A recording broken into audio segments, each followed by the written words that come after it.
Real quick, before we get into the show, I wanted to share a new service called Getita that Ken and I have been using that has made us over $10,000 in Amazon reimbursements. The service requires no monthly subscription, and Getita collects a small percentage of the money they recover for you. It takes less than 5 minutes to set up and works on all Amazon marketplaces. Go to Getita.com, Getida, and enter promo code FTM400. That's FTM for Firing the Man 400 to get your first $400 in reimbursements commission free. How much money does Amazon owe you? Welcome everyone to the Firing the Man podcast, a show for anyone who wants to be their own boss. If you sit in a cubicle every day and know you are capable of more, then join us. This show will help you build a business and grow your passive income streams in just a few short hours per day. And now your hosts, serial entrepreneurs David Schomer and Ken Wilson. Welcome, everyone, to the Firing the Man podcast. On today's episode, we have the pleasure to chat with Ryan Margolin. Ryan is a digital marketing and branding expert. Ryan is the founder and CEO of Professional Hair Labs. He is also a TEDx speaker at his core, an entrepreneur with over 20 years experience in business. Welcome to the show, Ryan. Thanks for having me, David. I'm looking forward to the conversation and I appreciate the opportunity. Absolutely. So to set the scene, can you please share with our listeners a little bit about your background and your path to becoming an entrepreneur? Yeah, so look, I grew up in an entrepreneurial household. Parents were business owners. At a very young age, I experienced, what I saw at the time were the ups and downs of having a business. And look, as a kid, a lot went over my head, but I think it really formed and shaped my beliefs and what I was really looking for in myself growing up. So I knew from a very young age, I was really in it to, create my own path and eventually just work for myself. So that's kind of how the journey started for me. My first positions or my first jobs were sales and marketing based, and they were predominantly much the same throughout my young adult life. And then, 2008, the economic crash happened and the industry I was working in was one of the worst hit.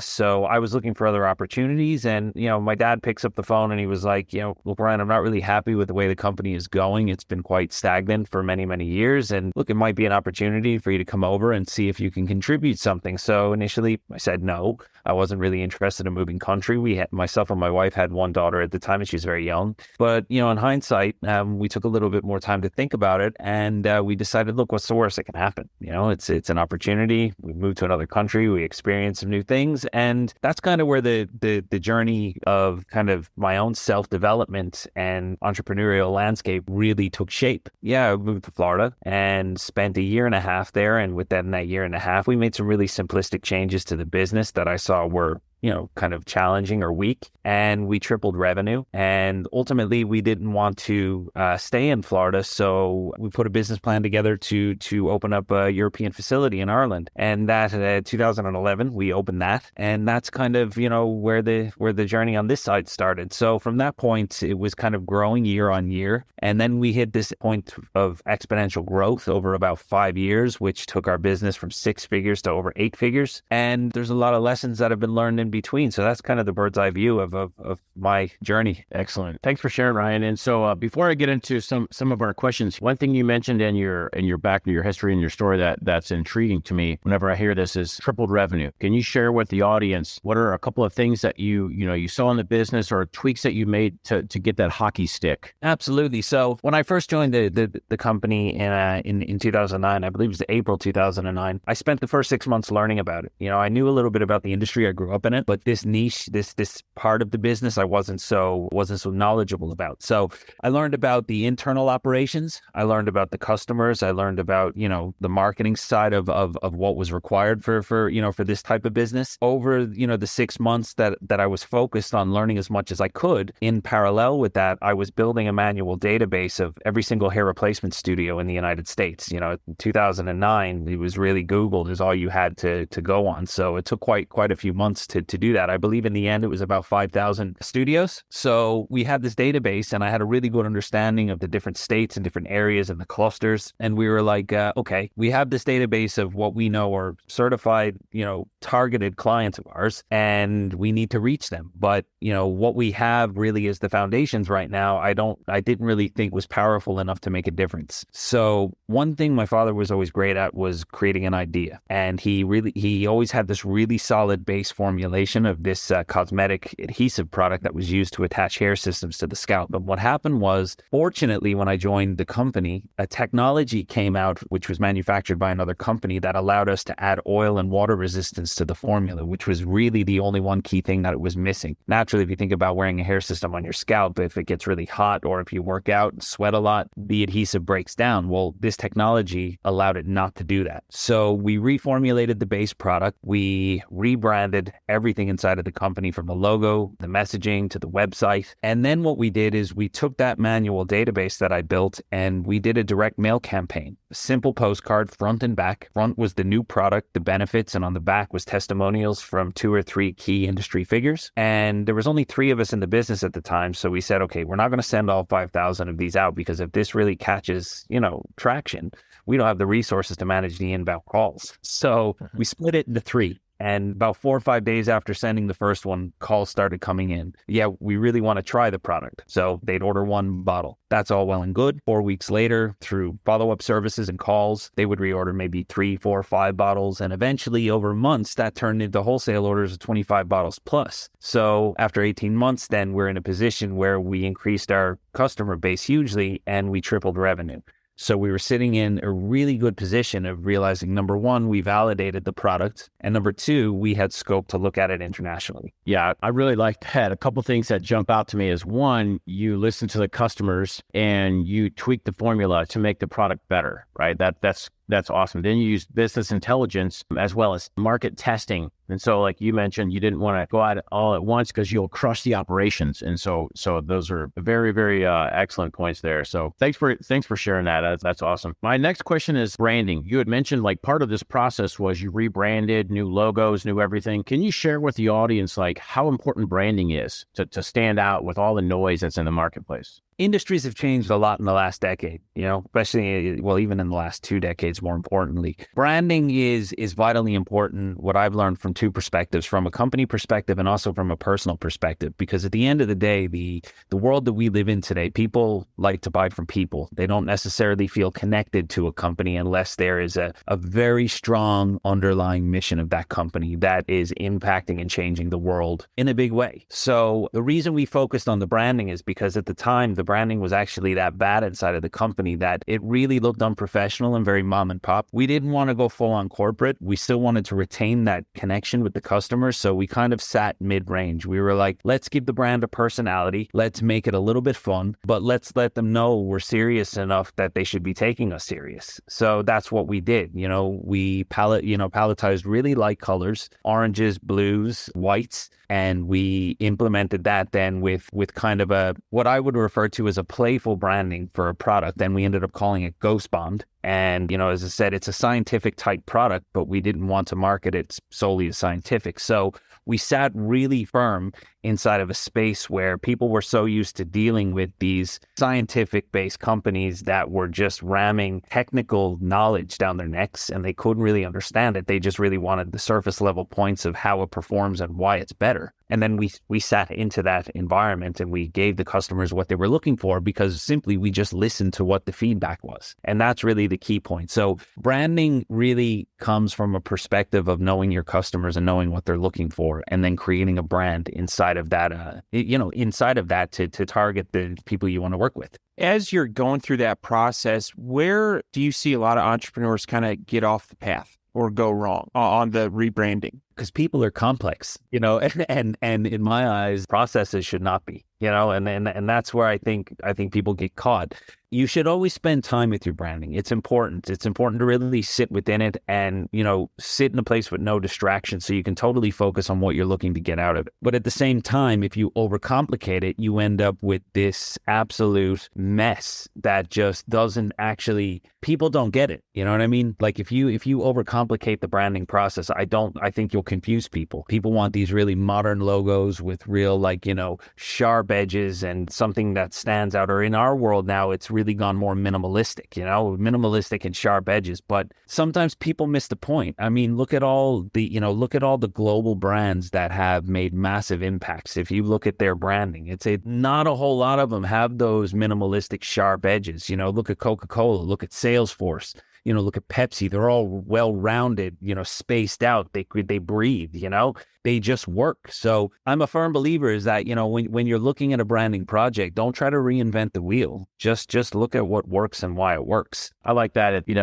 keeping it simple and just focusing on there. And so my next question is something that you've touched on a little bit, Ryan, is, we've talked about branding and the noise and the marketplace. What is some advice that you can give to the audience, to the listeners about keeping their focus on what their goal is instead of like listening to all the other noise out there in the space, everything that's popping up? How can entrepreneurs keep their focus? One of the key things in the mantras I live by is simple solutions create the biggest impact. So, I mean, in this day and age, there's a lot of distractions. A lot of shiny objects floating around, this new piece of technology here, this other piece of new business advice here. I really think if you do your due diligence and you commit to listening to a collective of a very small amount of people who you have confidence in that are able to, number one, either guide you or are giving you the right advice, I think you go all in on that. So I think you need to remove the distractions and stop listening to every. At the end of the day, not everyone has achieved what you're trying to achieve, or not everyone has achieved, even in some cases, what you have achieved. So how in a lot of cases are they going to be able to give you the correct advice to guide you past the points, the sticking points that you have as you're growing as an entrepreneur? I do think probably the most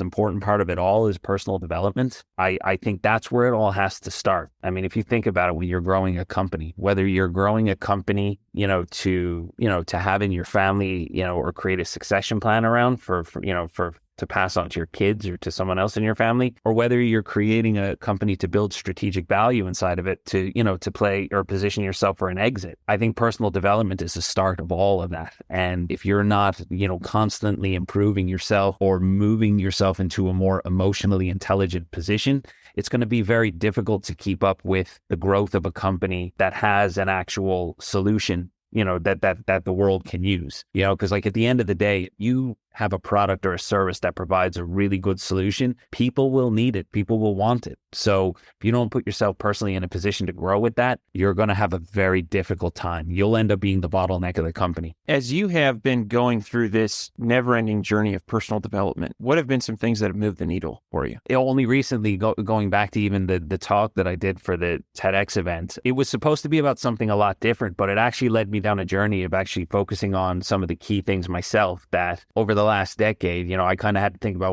what are the key things that I've realized that have helped me on my journey. And I actually broke it down into 5. It was really 5 things. And the first thing is that I realized that there's no one coming to save you. You sometimes have to be, I wouldn't say as arrogant, but like there has to be a little bit of ego there to, almost be your own hero, because there's going to be a lot of times where you're going to hit problems in the business. If you're looking for that instant gratification or that well done from people, it's never going to come.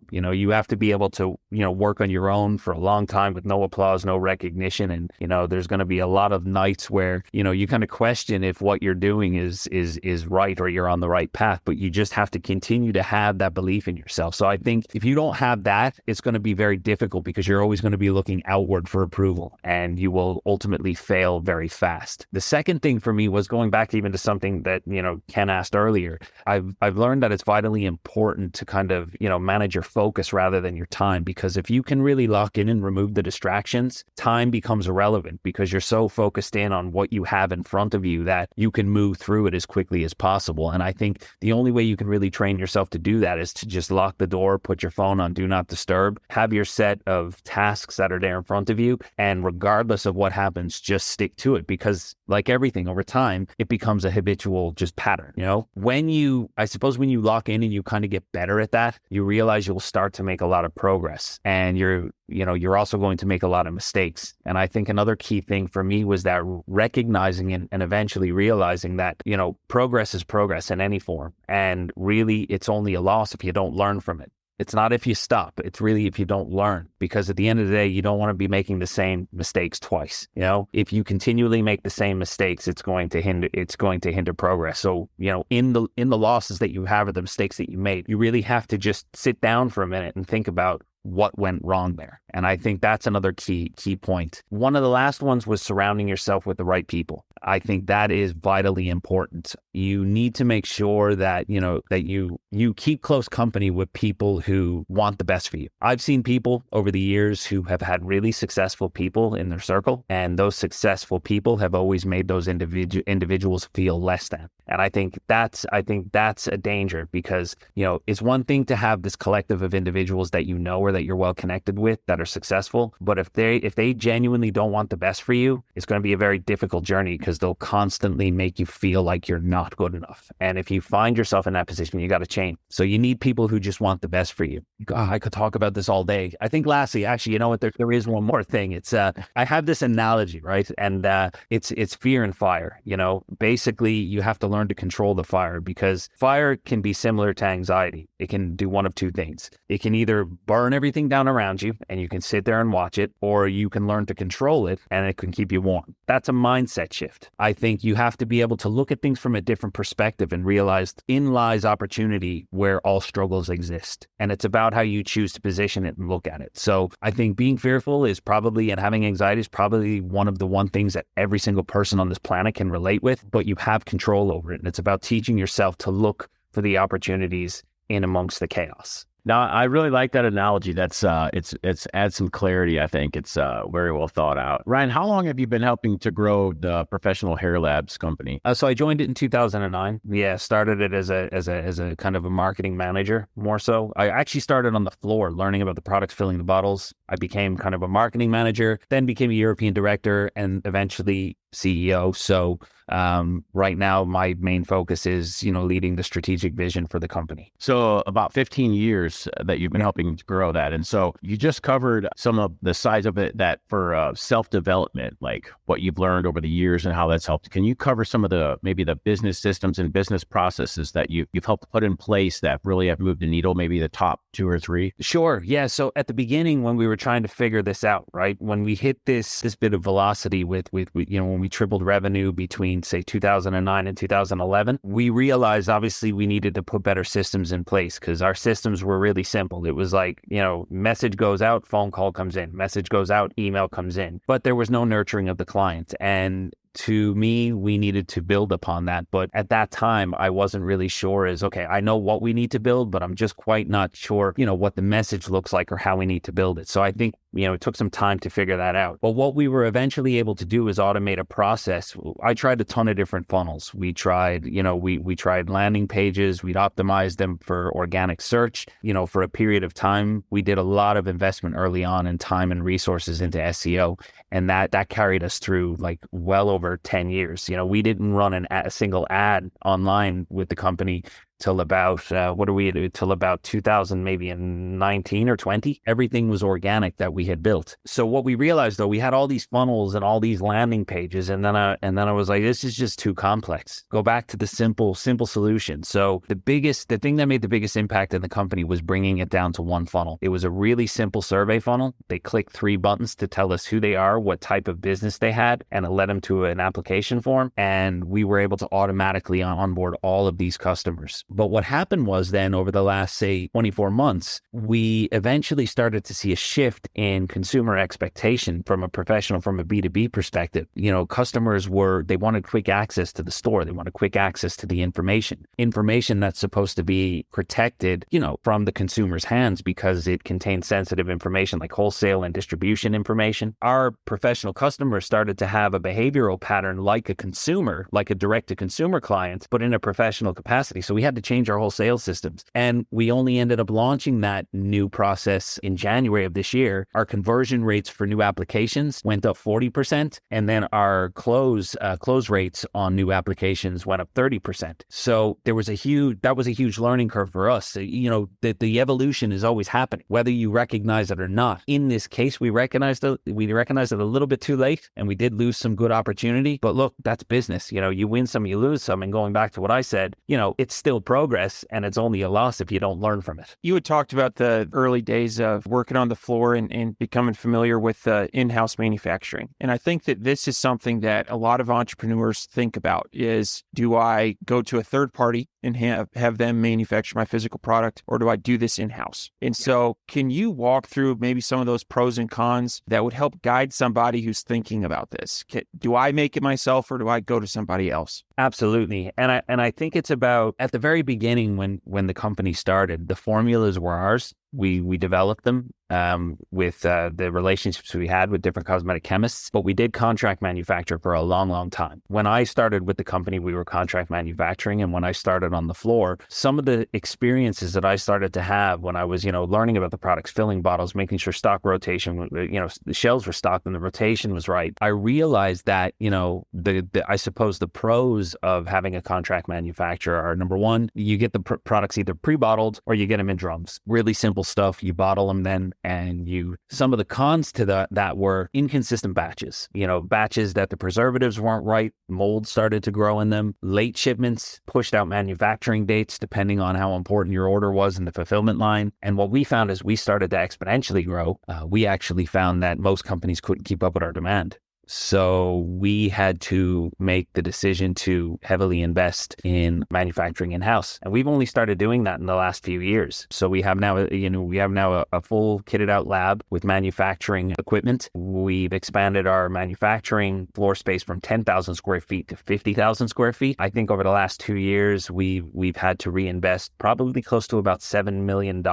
in our operations to get it to the point where we had the ability to service all of our clients because of the way the company is going. When you look at pros and cons, I think naturally you would see the cons in going in-house would be the investment. The overheads then increase dramatically because you need engineers, you need technicians, you need chemists. If you're in a position where you're scaling, I would say it's always something to look at long-term if you are not finding the good relationships with contract manufacturers, because of the experiences we've had over the years, I would be confident to say we do it better than probably 90% of the manufacturers out there because we know what the problems are. Most of these manufacturers have went exactly into that manufacturing. They haven't built a brand from the ground and actually experienced year on year what the real pain points are when you're scaling a company. So that's where I think we have the difference because we can fill those holes. But I would always say, from a pros and cons perspective, I think it's about what you want for the company long term. If you have a good contract manufacturing relationship where things are consistent, stay in your lane and focus on growing your brand. But if you want to impact the industry that you're in by bringing a better service or bringing,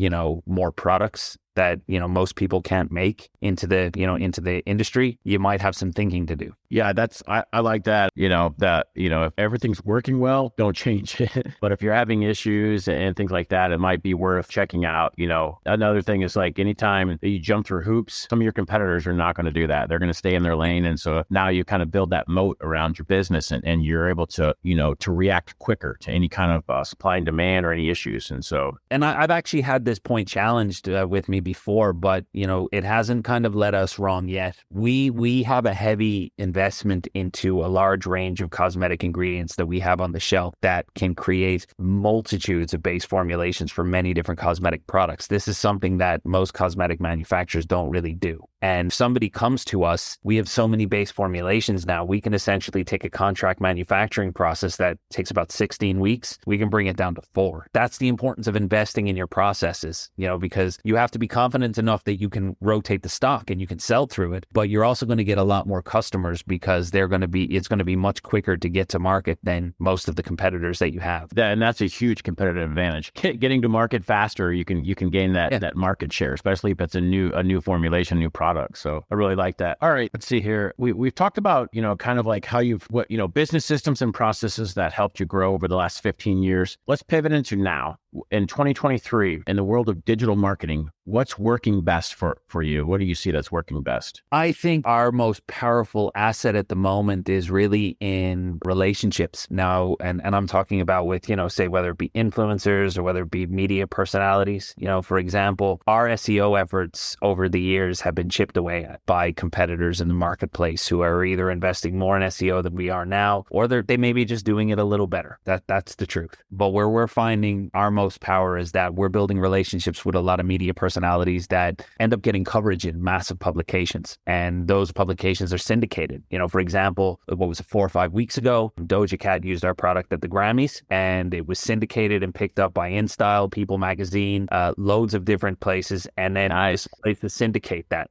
You can't fight that type of exposure. You know what I mean? So the power is in the relationships you're willing to build. And that's kind of where we're at the moment. I think if you have a brand that's either on the rise, look for, media personalities that are within the limits of what's achievable for you. See what kind of relationship you can build and what deals you can put together. Because at the end of the day, whether you like to believe it or not as a brand, some of these media personalities have more than likely already used your product if it's directly related. And that's what we found. We found that there were so many film studios, TV studios, celebrities using our product that we never knew about. But only when we start building these relationships, we started to tie it all together when we were getting feedback. So never underestimate, what your brand is actually doing in the marketplace that you don't know about. I want to dig just a little bit deeper on this one. So how would you go about building those relationships? If you know someone's using your product, would you reach out and say, hey, we can send you a bundle, or would you work up a deal with a commission, or how would you go about building those relationships? So there's a couple of ways to do it. Most celebrities or any type of, influencers that have a decent reach already have an agent. Those agents are quite responsive because that's their bread and butter. It's what makes them money. So it's about reaching out to the agent more so than the personality themselves, because at the end of the day, all they want to do is stay in their lane and do what they like doing. That's why they have management in the first place. So I would always say the first key point is find their agent, reach out. What the approach is from there depends on the product, the industry, whatever it may be. I can only speak from my perspective on what we do. And it's quite simply going, look, I believe there's some synergy here. And,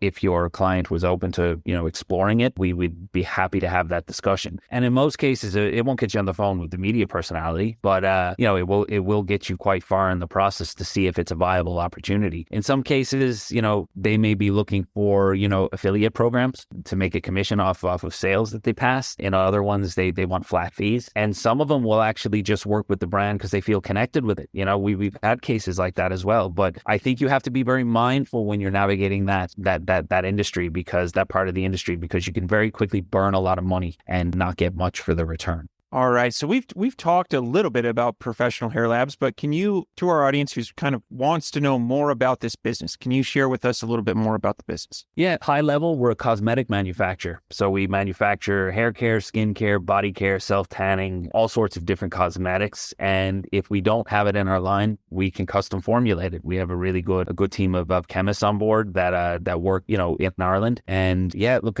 like for anyone that's in the industry, we have a solution to provide. So if you don't even end up doing business with us, at the very least, a conversation will allow you to leave it with a lot more information than you had before you started. So that's what I always say to people. Look, we're in the industry we're in to make a difference and make changes and to contribute ethically and, effectively. Whether someone decides that we're the right partner for them or not, is up to them. But I firmly believe we have a lot of information that we can share, which can help people regardless of whether they do business with us. David, any more questions? No, let's get into the fire round. For every guest we have on, we run them through the ringer with the fire round. Are you ready? I am ready. What is your favorite book? Relentless, Tim Grover. Excellent. What are your hobbies? I only have two. I love to play basketball and I love to play music. So those are the two things that keep me sane. Awesome. I like it. What is one thing that you do not miss about working for the man? The red tape. I am a firm believer. And, look, I know compliance and processes are very important. As any entrepreneur will understand, removing the red tape is vital to progress. And sometimes you have to think a little bit outside the box. So getting caught up in red tape is something that I do not miss in the slightest. All right, last one. What do you think sets apart successful entrepreneurs from those who give up, fail, or never get started? I think it's mental fortitude. It's the ability to look for opportunity inside of failure. And I think, if you change your perspective to look at, things that don't go right for you as an opportunity to find success, I think that's going to be what sets you apart from 95% of the other people trying to do the same thing. Excellent. I appreciate it, Ryan. Over to you, David, to close out the show. Yeah, absolutely. So, Ryan, I want to thank you for being a guest on the Firing the Man podcast. If people are interested in learning more about you and your journey or Professional Hair Labs, where should they go? Yeah, so the company has profiles on every major social platform: Facebook, Instagram, TikTok, LinkedIn. My main hangout personally is LinkedIn, but I do have, personal social media accounts where I kind of try to separate it. My LinkedIn is is kind of more for the professional side, and you kind of get more of my familiar life on the likes of Instagram. I like to keep that bit of personal touch where people know that the person behind the face of the company isn't someone who's robotic or doesn't exist at all. Absolutely. Well, very nice. Well, thank you so much for being a guest, and we're looking forward to staying in touch. Absolutely. Thanks for having me, guys. Before you go, we wanted to share a new service that Ken and I have been using called Getita that has made us over $10,000 in Amazon reimbursements. The service requires no monthly subscription, and Getita collects a small percentage of the money they recover for you. It takes less than 5 minutes to set up and works on all Amazon marketplaces.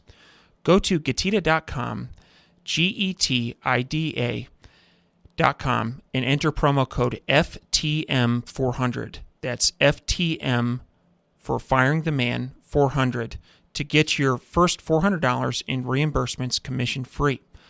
How much money does Amazon owe you?